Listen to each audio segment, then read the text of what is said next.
जायकवाडी धरणामधून सोडलेलं पाणी पैठणच्या मायगावमध्ये घुसलेलं आहे आणि त्यामुळे संपूर्ण गाव रिकामं करण्याची वेळ आली आहे। ग्रामस्थांनी रस्त्यावर आपला संसार थाटलेला असून पिकवलेला 150 टन कांदा या गावकऱ्यांना चाळीतच सोडून जावा लागलाय।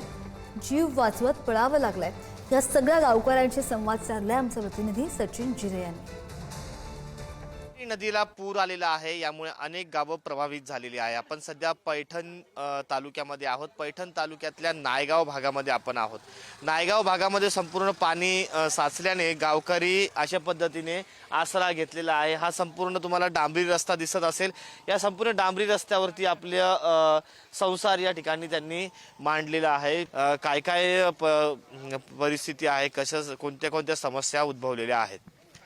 मायगाव गावामध्ये नाथसागराच्या जलाशयातून जास्तीचा विसर्ग केल्याने काल दुपारपासनं पूर्ण 100% गावे मायगाव शागड रोडवर विस्थापित झाले आणि या जलाशयातून जास्तीत जास्त विसर्ग केल्याने मायगाव गावामध्ये पूर्ण शेतीचं आणि शेताच्या जवळील भागाचं आणि पूर्ण घराचं पूर्णपणे नुकसान झालं। आई, कधीपासून तुम्ही इथं आहात? कालपासून।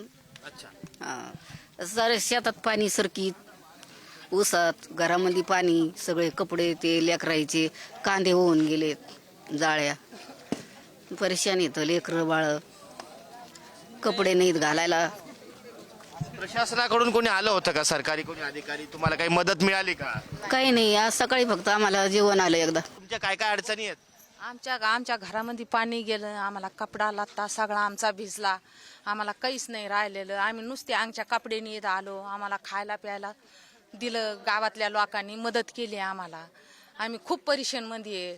माल तर मोठ्या प्रमाणात नुकसान झालेलंच आहे, मात्र घराचंही नुकसान झालेलं आहे। अंगावरील कपड्यावरच या शेतकऱ्यांना इथे यायची वेळ आलेली आहे। प्रशासनाने तातडीने उपाययोजना करण्याची गरज निर्माण झाली आहे। कॅमेरा पर्सन अमोल वाघुलेसह मी सचिन जिरे, मायगाव, पैठण।